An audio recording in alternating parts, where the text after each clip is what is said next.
I've always been the type of person who values trust more than anything in a relationship. When I first met Donna, I thought I had found someone I could truly share that with.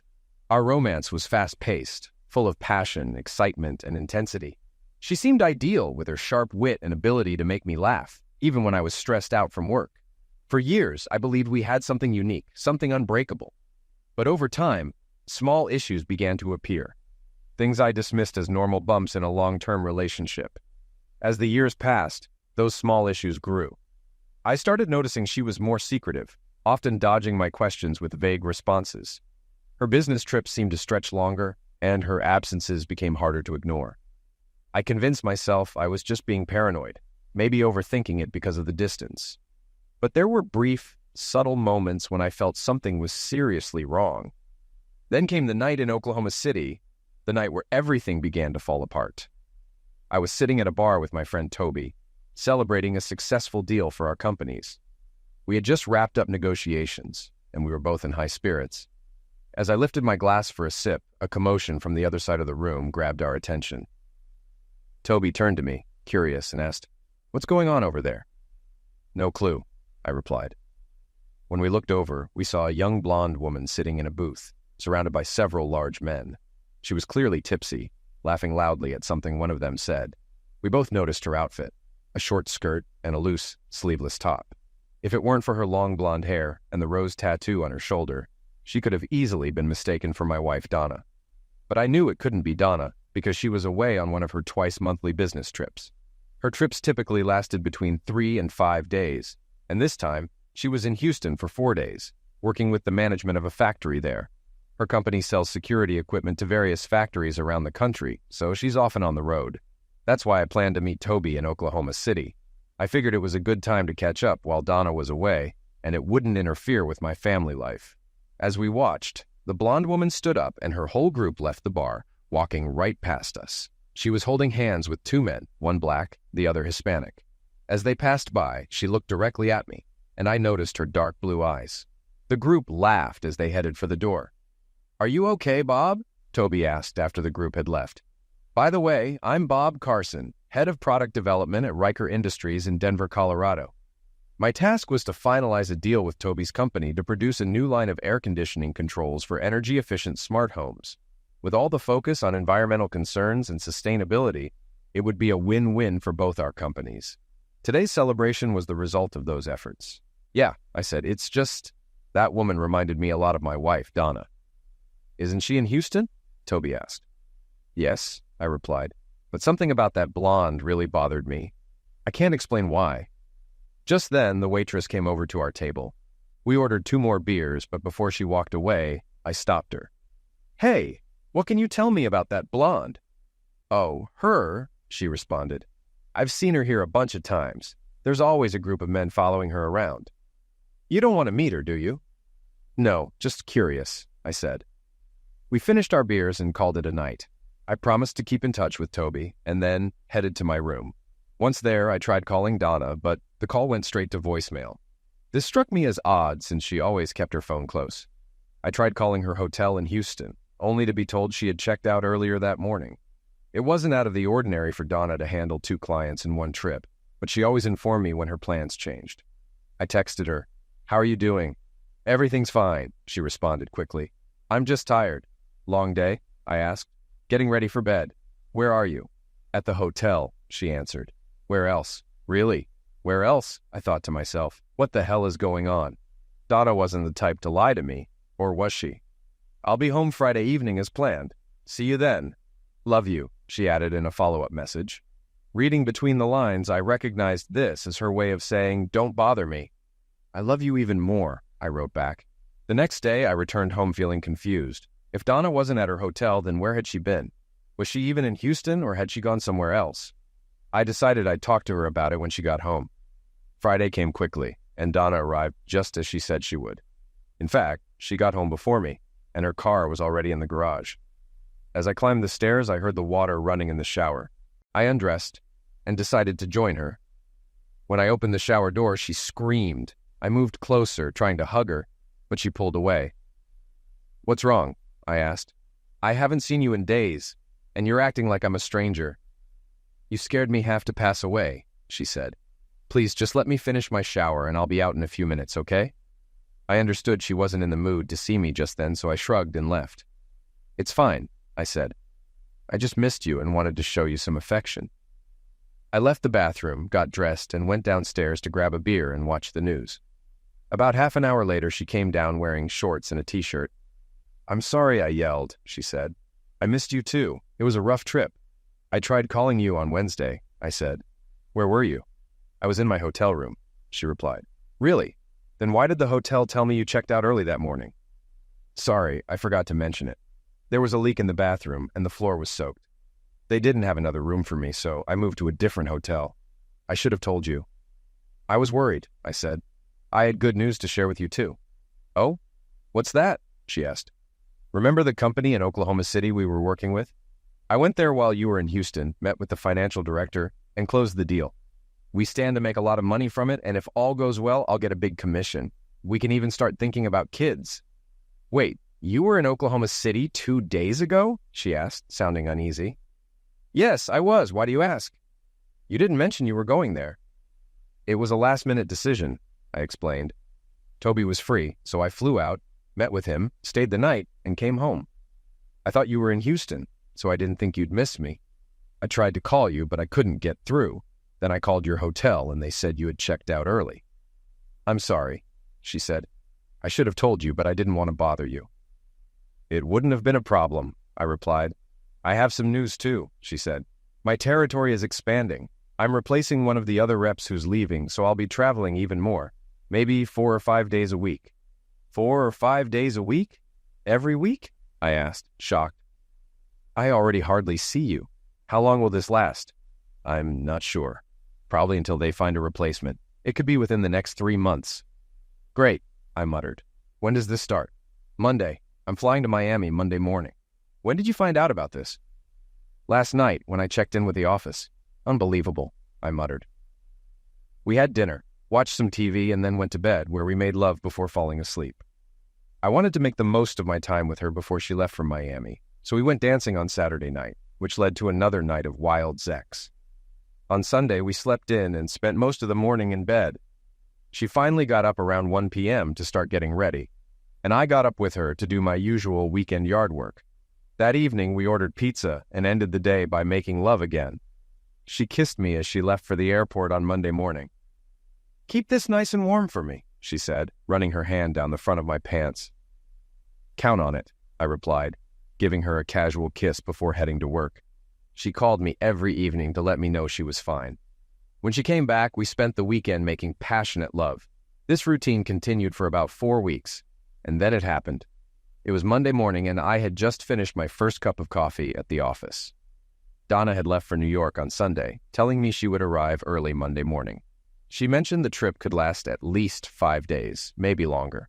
I wasn't thrilled about it, but she reassured me that everything was fine and that we would benefit if things went well. After my second cup of coffee, I headed back to my office, but suddenly felt an intense urge to use the restroom. That's when the pain hit me. It was unlike anything I had ever felt, like my insides were on fire. I recalled hearing stories from guys in the service about similar symptoms, and it hit me. Donna must have given me something. I told my secretary I needed to see a doctor and rushed out of the office. Doc Brown had been my doctor since I got out of the Army, and I trusted him to figure out what was going on quickly. After taking samples and running tests, he came back with the news.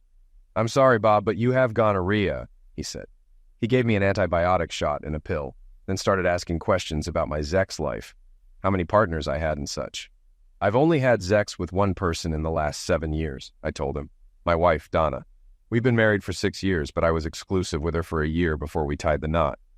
He gave me a sympathetic look. I understand, he said, but she'll need to see a doctor as soon as possible. He handed me a sheet of instructions, including no sex for 2 weeks. No problem there. There was no way I was going to touch Donna again.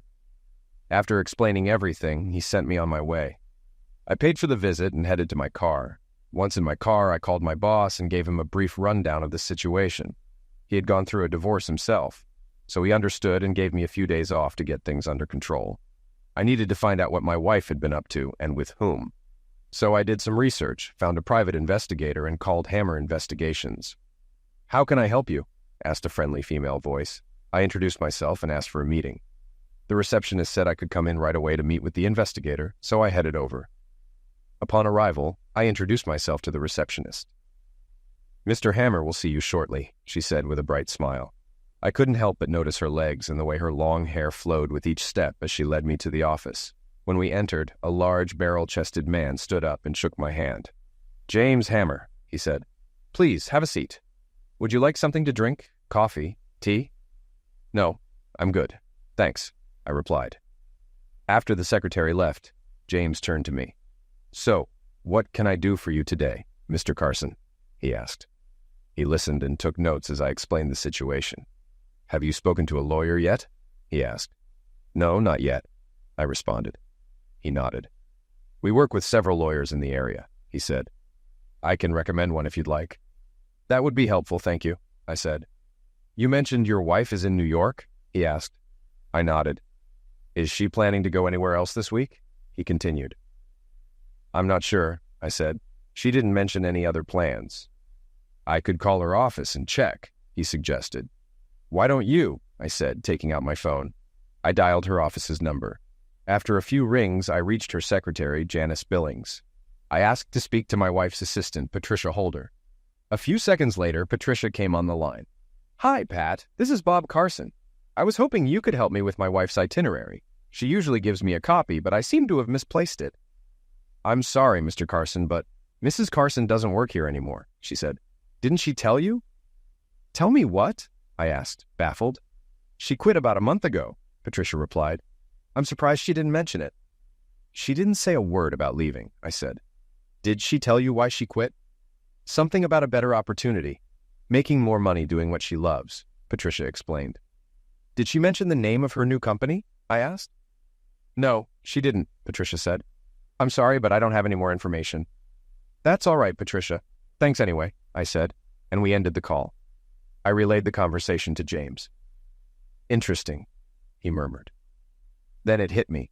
I had installed a phone tracking app on Donna's phone a few months back after she lost it on a previous trip. The hotel staff had returned it before she flew home, and I'd put the app on her phone in case it happened again. I opened the app and waited for it to update with her phone's location. According to the app, her phone was at the Courtyard New York Manhattan Hotel, but she had told me she was staying at the Times Square Hotel in Manhattan. Why was she at a different hotel? I showed James the location report, and he made a note of it. Then I remembered the night with Toby. "What if she's disguising herself?" I asked. "Can your team still track her?" "We have ways to handle that," he said. "Do you think your wife could change her appearance?" I told him about the woman I had seen that night with Toby. He thought for a moment before responding. "This seems like more than just a typical cheating case. Your wife is clearly hiding something significant, Mr. Carson," he said. "And she's going to great lengths to keep it from you. I have colleagues in New York and other cities who occasionally assist me. I can bring them in, but it will cost extra." "I need to know what she's doing," I said. "Bring them in." I sent James some photos of Donna. He acknowledged receiving them and then handed me paperwork to fill out. "I'll get on this right away," he said. "I'll have my team watch her in New York. It may take a few days, but we'll figure it out. I'll call you once I have a report ready." He gave me a business card for Robin Hawkins, a lawyer. "She's the best lawyer around," James said. "When people see her coming, they cross the street. If you catch my drift." "I'll call her," I said, slipping the card into my pocket. With that, we wrapped up our meeting, shook hands, and I took the paperwork to the receptionist, leaving a hefty deposit. As I walked out of the office, I pulled out Robin's card and called her. She wasn't available, but I booked an appointment for 8 a.m. on Wednesday. Perfect. Afterward, I headed home. I considered calling or texting Donna, but decided against it. She usually called me after finishing work each day, so I figured I'd keep pretending I didn't know anything. However, I decided to go through her papers, which she kept locked in her desk drawer. I had a key, just as she had one to my desk. At one time, I wouldn't have invaded her privacy, but that was before she lied and broke my trust. I unlocked the drawer and found a thick folder of bank statements. They were from a bank we didn't use. Then I remembered she had a separate account when we got married. I thought she'd closed it when we opened a joint account, but apparently she hadn't. The most recent statement, dated just over 3 weeks ago, showed a balance of more than $500,000. "What the hell is this?" I muttered to myself. As I looked over the statements, I noticed some large deposits from a company called Stanton Enterprises. I had never heard of them before, so I made a note to investigate further. There were also withdrawals for expensive clothes, jewelry, wigs, hotel stays, and plane tickets. One of the tickets was a round trip from Houston to Oklahoma City, purchased just days before my meeting with Toby. Could the woman I saw at the bar have been Donna in disguise? Digging deeper, I discovered payments made to Planned Parenthood clinics. The first one dated about a year after we got married, the second a year and a half later, and the third a couple of years after that. I needed more answers, so I kept searching. I found a folder filled with receipts and statements from various doctors and clinics. The first document was from the doctor she had visited just before leaving on her current trip. It showed that she had been examined and treated for gonorrhea. On top of that, I found 3 receipts from different clinics for D&C procedures. I didn't need to dig deeper. I knew what they were for. Since we got married, Donna had undergone at least 3 feticides and never told me. She hadn't even mentioned being pregnant. It felt like a punch to the gut. But that wasn't all. I found a folder full of tax forms. About 3 years ago, Donna insisted we file separate tax returns, claiming her bonuses and commissions could push us into a higher tax bracket. We talked about it for a while, and I eventually gave in. Now, I realized why she really wanted separate forms. Her tax declaration showed she was making far more money than she had let on. There were also transfers from Stanton Enterprises, and the most recent one was for a large sum. But what was she getting paid for? The contents of another folder provided the answer. Inside, I found signed consent forms and a contract between Donna and Stanton Enterprises. I didn't fully understand the legal terms, but I could grasp the main point. Donna had agreed to appear in at least 5 full-length adult films every year for 5 years. The document was signed, notarized, and dated just over 3 years ago. Next to Donna's signature was the signature of Harold Stanton, President and CEO of Stanton Enterprises. I took the folders to the copier and made copies of everything, placing them in another folder I planned to take to the lawyer. I also scanned the most incriminating documents into a PDF and saved it on a flash drive. My plan was to email the files to James. After that, I returned everything to her drawer, closed it, and locked it.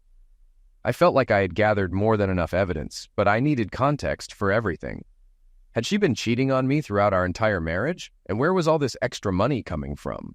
Without access to her email or text messages, I was at a disadvantage. I sent the files to James via email and gave him a call to confirm. "Thanks, Bob," he said. "I'll add it to the investigation and see what I can uncover." Afterward, I headed upstairs to our master bedroom. We each had our own dressing room, and I usually stayed out of hers to respect her privacy. This time, though, I went into her closet and started searching. I found several bags filled with skimpy dresses and outfits that seemed more appropriate for nightclubs than anything else. There were also a couple of wigs, one of which looked similar to the one I saw on the woman in Oklahoma City. She had a small plastic drawer unit stacked up, so I rifled through the drawers. Inside, I found several small boxes. Opening them, I discovered contact lenses. Donna had never worn glasses or contacts, but these weren't prescription lenses. They were cosmetic, designed to change the color of her eyes. I also found a pamphlet that appeared to show temporary tattoos. One of them resembled the rose tattoo I had seen on the woman in Oklahoma. Damn, I thought. How far would Donna go to deceive me? Who is this person I'm married to? Continuing my search, I found a box in one corner that contained various Zex toys. I had once mentioned to Donna that I would like to watch her use toys like these, but she had brushed me off, calling it perverted. At the bottom of the box, I found a DVD in a plastic case. The title, written in black marker, read, "D.D. and the Boys, Volume 1. Raw footage." "What the hell?" I muttered, shocked. I went downstairs, put the DVD into the player, and turned on the TV. The video started with what appeared to be a narrow upholstered bench in a dimly lit room. A date stamp in the lower right corner indicated the footage was from about 3 years ago. Interesting, I thought as the bench was suddenly lit up. Donna walked toward it, wearing a short sundress and a long red wig, clearly trying to disguise herself. In the background, I heard a rough male voice. "You're on time," the voice said. "Good. Now take off your clothes." "Yes, sir," Donna responded quietly, nodding. She unbuttoned the dress, slipped the straps off her shoulders, and let it fall to the floor. She was completely undressed underneath. A large man, wearing only a towel, approached her and inspected her like she was an object. "I see you're married," he said, lifting her left hand. The camera zoomed in, focusing on the rings I'd placed on her fingers when we got married. "Yes, sir, I am married," Donna replied. "Does your husband know what you're doing?" he asked. "He knows," she said. "And is he okay with this?" the man pressed. Donna nodded. "Yes, sir, he's fine with it. He knows he can never satisfy me, so he told me I could find someone else to meet my sexual needs." "What?" I screamed at the TV. "I never said anything like that." Then it hit me. This was probably part of the script she was following. The video continued with explicit scenes involving Donna and several men, none of whom used protection. It was no wonder she had contracted gonorrhea. God knows what else she might have picked up.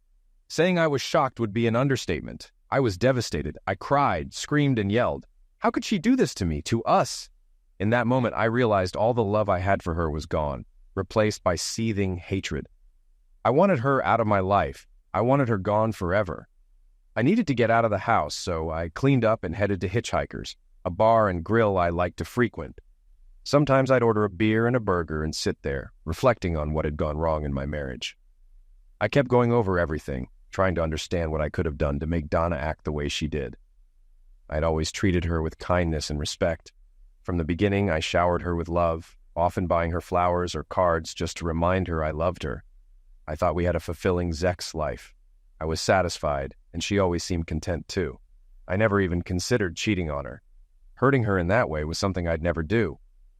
So why is she doing this? I asked myself. I finished my burger and checked the time. It was 4 p.m. An idea struck me, and I called Robin Hawkins's office. After everything I'd uncovered, I knew I wouldn't have peace until I started the divorce process. I listened to the secretary's greeting and then made my request. "Well, let me check, Mr. Carson," she said after a brief pause. "It seems we've had a cancellation, and Miss Hawkins is available tomorrow at 8 a.m. Does that work for you?" "Absolutely," I replied. "Great. I'll reschedule your appointment now, and she'll see you first thing in the morning." "Thank you," I said, feeling a bit of relief. Shortly after the call, my phone rang. It was Donna. I thought about ignoring it, but decided to answer. "Yes," I said, my tone abrupt. Bob, it's me, Donna," she said, sounding taken aback. "Are you okay?" "Not really, Donna," I replied. "I've had a really bad day. How about you? Isn't it a bit early for you?" "Well, it's not too early," she said. "You know I'm in New York. I just wanted to check in and let you know I'll be out to dinner and then busy with clients this evening." "Thanks for the update," I said. "How's everything going on your end?" "Pretty well, actually," she said. "The deal we're working on should be a big boost to the company's bottom line." "That's good to hear," I told her. "Bob, are you sure you're okay?" she asked, her voice filled with concern. "You don't sound like yourself." "I'm just not feeling great right now," I said. It wasn't a complete lie. Thinking about her made my stomach turn. "I'm sorry. Is there anything I can do?" she asked. "No, there's nothing you can do," I replied. "I'll probably go to bed early. If I still feel bad tomorrow, I'll go see someone." "Well, take care of yourself," she said. "I want you in perfect health when I get back. You know I miss you." "Yes," I said. "I love you," she added, signaling the end of the conversation. "Me too," I replied before ending the call. I wondered if she noticed I hadn't said "I love you" back, but I realized I didn't care anymore whether she loved me or not. I finished my burger and headed home, where I lay on the couch and watched TV until I drifted off to sleep. The next morning, I woke up early, made some coffee, showered, got dressed, and gathered everything I needed for my meeting with Robin. I arrived a few minutes before 8 and was promptly ushered into her office. Robin stood up to greet me, shaking my hand. She looked about my age, with long, wavy dark hair. "Good morning, Mr. Carson," she said. "What can we do for you today?" I explained everything I knew and placed a large folder on her desk containing all the evidence I had gathered. Robin flipped through the documents, her eyes widening as she reviewed the contents. After she finished, she set the folder down and looked at me. "I assume you've already spoken to Mr. Hammer?" she asked. "Yes," I replied. "I've shared some of this information with him as well. He mentioned he has colleagues in New York who are keeping an eye on her." "Okay," she said. "What are you hoping to get out of this?" "I want her out of my life completely," I said. "I want to keep the house, my pension, my income, everything. From what I understand, she can have her $500,000 account, pension, and personal property. But I'm not willing to give her a dime in support." Based on the financials, it looks like she's earned significantly more than you, Robin said. I don't foresee any issues with support. The court might require you to sell the house and give her half of the proceeds along with a portion of your joint assets. However, I'll work to minimize that. Luckily, in this state, you can file on grounds of infidelity, and once proven, judges here often take that into account when dividing property. I'll coordinate with James, see what else he has, and we'll proceed when she returns on Sunday afternoon. I've already told her, I said. Perfect. That gives me enough time to put everything together and file the suit, she replied. She handed me her business card, with her personal cell number written on the back. She also gave me a sheet with instructions. If anything comes up, don't hesitate to reach out, and don't do anything rash. I'll call you as soon as the documents are ready to file. Thank you, I said. She smiled, stood up, and we shook hands, signaling the end of the meeting. On my way out, I stopped at the secretary's desk to leave the advance payment. The next 2 days were uneventful. My routine was simple. Get up, go to work, come home, eat, and go to bed. My boss had offered me time off, but I was too restless to sit at home doing nothing. Robin called on Thursday afternoon and asked if I could meet her and James at her office the next morning.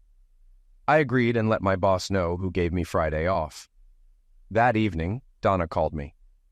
I just wanted to let you know that everything's going as planned, and I'll be home Sunday afternoon, she said.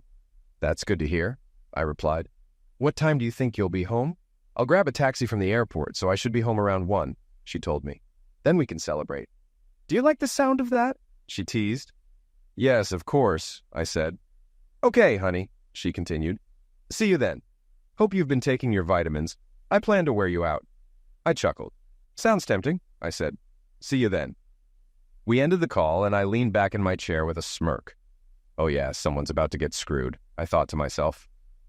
The next day, I arrived at Robin's office a few minutes before our scheduled meeting and was promptly shown into a conference room. I shook hands with James and Robin, and she introduced me to 2 large men in dark suits. Bob, this is Agent Smith, and this is Special Agent Jones, Robin said. They both work for the FBI. FBI? I asked, surprised. Why is the FBI involved? We'll get to that, Robin said. Let's sit down and talk. We all took our seats, and Robin pulled out the divorce papers. They were filed in court yesterday afternoon. I prepared them as you requested. You said your wife would be home tomorrow at 1 o'clock in the afternoon, right? Yes, that's correct, I confirmed. Good, she said, handing the papers to James. James will serve her with these. He's also a notary, so he can witness her signature, assuming she signs. I think she will once she realizes the situation she's in. James opened his briefcase, put the papers inside, and pulled out a thick folder along with a stack of DVDs, placing them on the table. What does all this mean? I asked, eyeing the pile. This is my final report, James said, handing me a photograph of a scruffy man with slicked back hair. Who is this? I asked. He looks like a real creep. James chuckled. That's Harold Stanton. And you're right, he makes creeps look harmless. He runs a national chain of strip clubs based in Richmond, Virginia. He's also deeply involved in the adult film industry. Quite the character. What does this have to do with my wife? I asked, growing impatient. Your wife has been working with him for years, James explained. She's been a part of his club, which revolves around group sex and adult entertainment. She's been featured in several of his films, and she's also been recruiting others. I sat in silence as the weight of James's words sank in. How did she manage to pull this off during her work trips? I eventually asked. She was cutting her trips short by a couple of days, James explained. She'd participate in Stanton's events, then take a day or two to clean up and come home like nothing happened. From what we've gathered, she figured that with a little time to recover, you wouldn't notice anything different. That lying witch, I muttered, mostly to myself. She went to great lengths to keep you in the dark, James continued. Disguises, wigs, colored contacts, the whole package. She knew you respected her privacy enough not to dig through her things, which allowed her to hide everything for years. I thought back to the wigs and contact lenses I had found in her closet and desk drawer. But James wasn't finished. About 3 years ago, Stanton decided to make more money from these events by filming them. Your wife agreed to be part of it and signed a contract to appear in 5 films a year. She's already made 15. He gestured to the stack of DVDs. These are some of the recordings. Stanton posted previews online, and they've been viewed hundreds of thousands of times. I was stunned. And that's not all, James continued. A month ago, Stanton hired your wife full-time. Besides performing, she's been recruiting and training others. She's become pretty well known in that world. I sat there, trying to take it all in. So, what does the FBI have to do with this? Special Agent Jones finally spoke. Do you remember the Zex cult case from a few years ago, the one with the local actress? Yeah, I nodded. The leader got a massive prison sentence, right? Correct. 120 years, Jones said. We believe something similar is happening with Stanton. We're investigating a larger ring, and your wife is involved. We'll need to take her into custody when she returns, and we'd appreciate your cooperation. Of course, I said, still in shock. I'll do whatever I can to help. We spent the next hour going over the plan. Smith and Jones outlined what they needed from me, and I agreed to everything. After finalizing the strategy, we shook hands and parted ways. Sunday arrived, and just after 1 p.m, Donna walked through the door, carrying her bags. She smiled at me, but the smile quickly faded when she saw everything laid out on the kitchen table in front of me. Sit down, Donna, I said calmly. We need to talk. I really need to take a shower and clean up first, she said, glancing at her suitcase. It can wait. No, Donna, I said firmly. We need to talk now. She hesitated, then slowly walked over to the table and sat down in front of the evidence I had gathered. What does all of this mean? She asked, her voice trembling. I ignored her question. Tell me, Donna. It was you I saw in Oklahoma City when you said you were in Houston, wasn't it? Her shocked expression shifted, and suddenly, the woman in front of me felt like a stranger. Yes, it was me, she said calmly. I was surprised to see you there. I half expected you to do something. It's a good thing you didn't. Those guys would have stomped you. How did you recognize me? You can change your clothes or wear wigs, but I'd recognize your face anywhere, I said. She shrugged, then looked me in the eye. Were you ever going to tell me about the 3 feticides you had? I asked. There were 4, actually, she replied coldly. The first one was a few months before we got married. Were any of those kids mine? I asked, feeling sick. Maybe, she said indifferently. Maybe not. I've slept with a lot of men, including black and Latino guys. I didn't want to risk giving you a biracial child. Besides, I didn't want the burden of a kid. It was my choice. I nodded, absorbing her words. Yes, it's your choice. And it's also my choice. My choice never to touch you again. How long has this been going on? I know it's been at least 5 years. This started before we even got engaged, she said. At first, it was every couple of months. Then it became monthly. Eventually, I did it every time I was out of town. I arranged it myself at first, but once I met Harry Stanton, things changed. Why? I asked, struggling to understand. It's simple, she said without remorse. I love Zex, a lot. I like it when several men have me at once. Don't get me wrong. You're a great husband and lover, but you make love to me. They just screw me again and again. It wasn't about you, and it never changed how I felt about you. I loved you. I still do. You're an idiot, I said, feeling rage build. Do you think none of this hurt me? You gave me gonorrhea, you stupid witch. Did you tell them you had Zex with me, or did you lie about that too? For the first time, she looked down. I'm sorry. No, I didn't include you on my list. Well, that's great. No wonder I didn't get a warning. We continued to argue, each revelation more painful than the last. Finally, I'd had enough. I looked toward the front of the house and shouted, Okay, you can come out now. At that moment, the door to my home office opened, and 5 people walked out. Donna looked up startled. James stepped forward, holding a manila envelope. Donna Carson, he said, handing her the envelope. You've been served. I handed her a pen. If I were you, I'd sign this now so we can end this farce of a marriage. I won't sign, she hissed. I'll fight you every step of the way. That might be difficult, I said, since the FBI is freezing your accounts. Donna's face turned pale. The FBI? She asked, her voice shaking. I nodded. Yes, I replied calmly. Meet Special Agent Jones and Agent Smith. They'll be taking you into custody. I understand they have a warrant for your arrest. So, sign the papers now. In 60 days, this will all be over, and you can focus on your defense. I could see the shock in her eyes as the reality of her situation hit her. Trembling, she took the pen and signed the divorce papers. James notarized her signature, applied his seal, and took the documents back. I'll deliver these to Miss Hawkins, James said. Donna's parents, who had been waiting quietly in the background, stepped forward.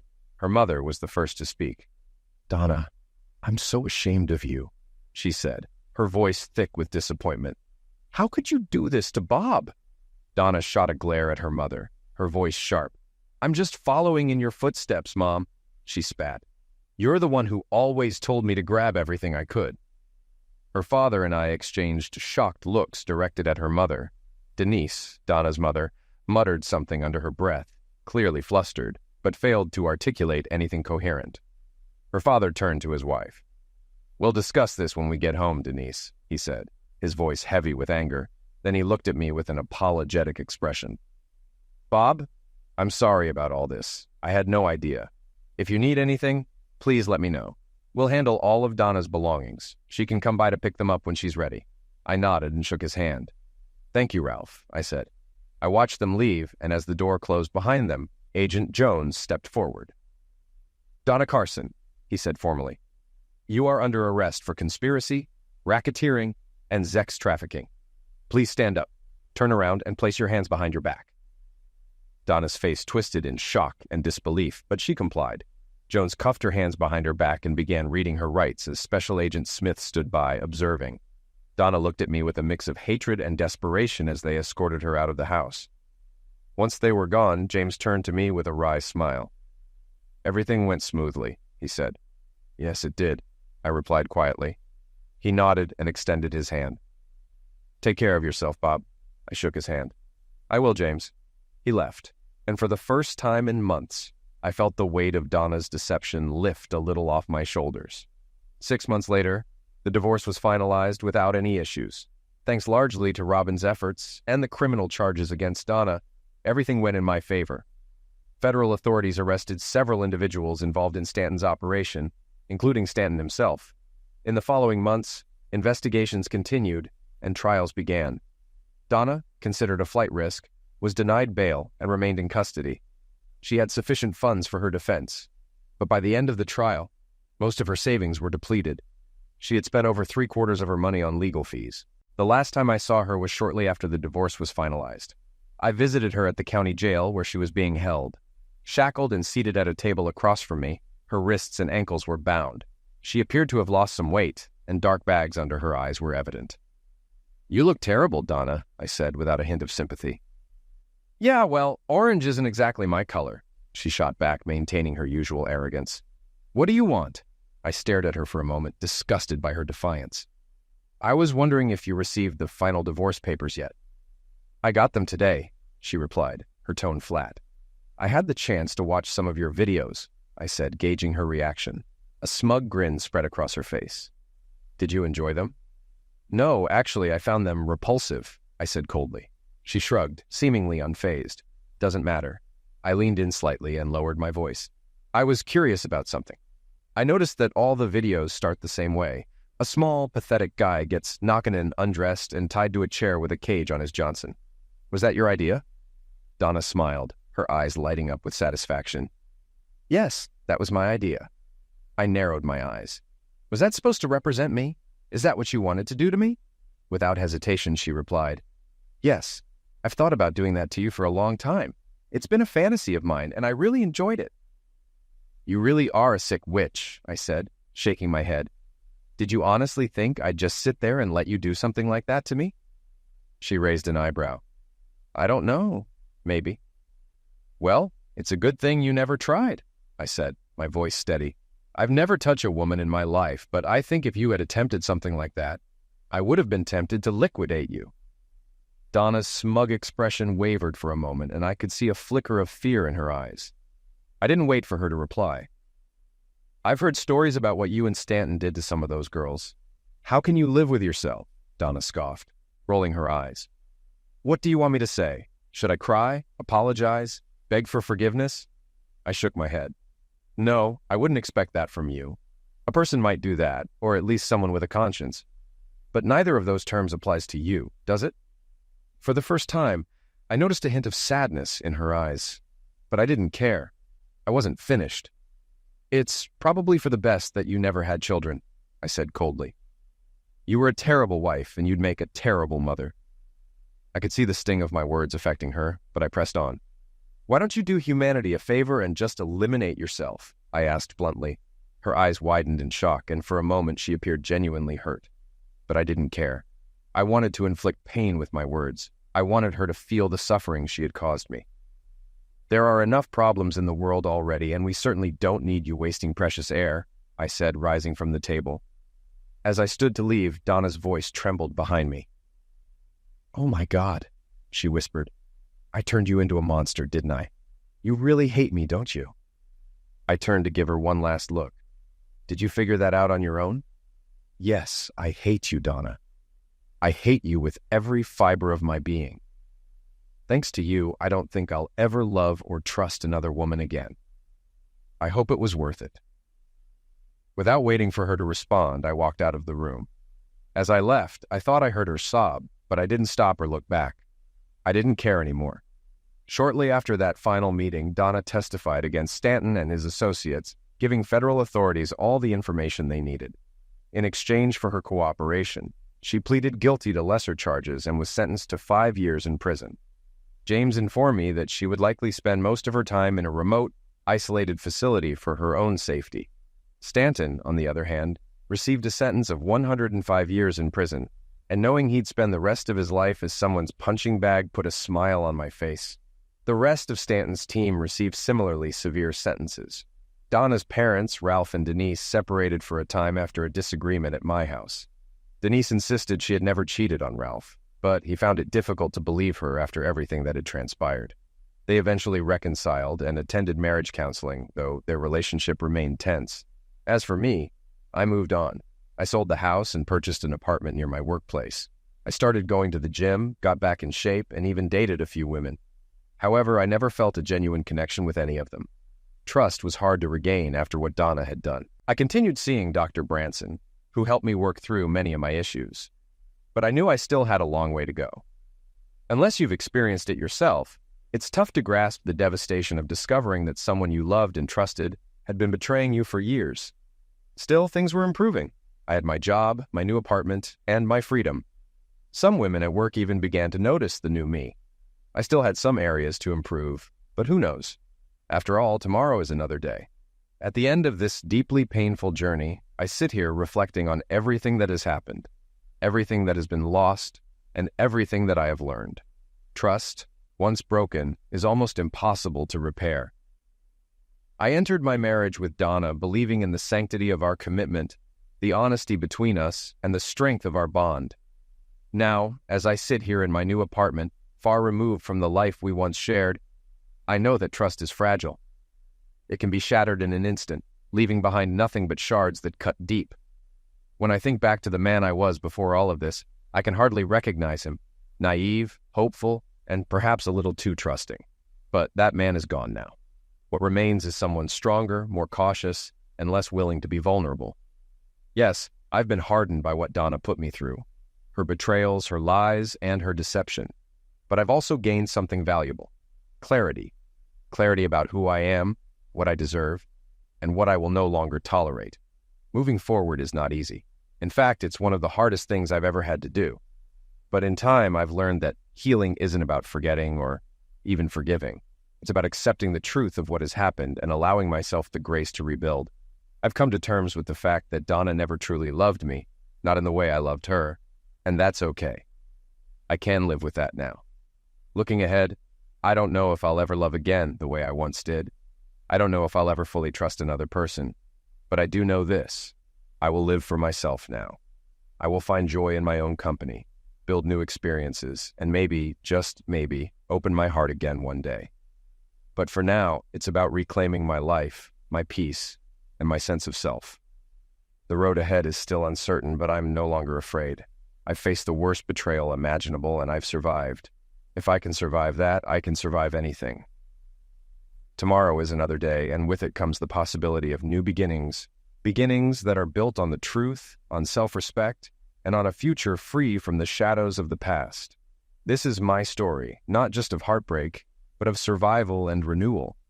I've closed the chapter on Donna, and now it's time to write the next chapter of my life, one where I am the author of my own happiness. And that, in the end, is the greatest victory of all.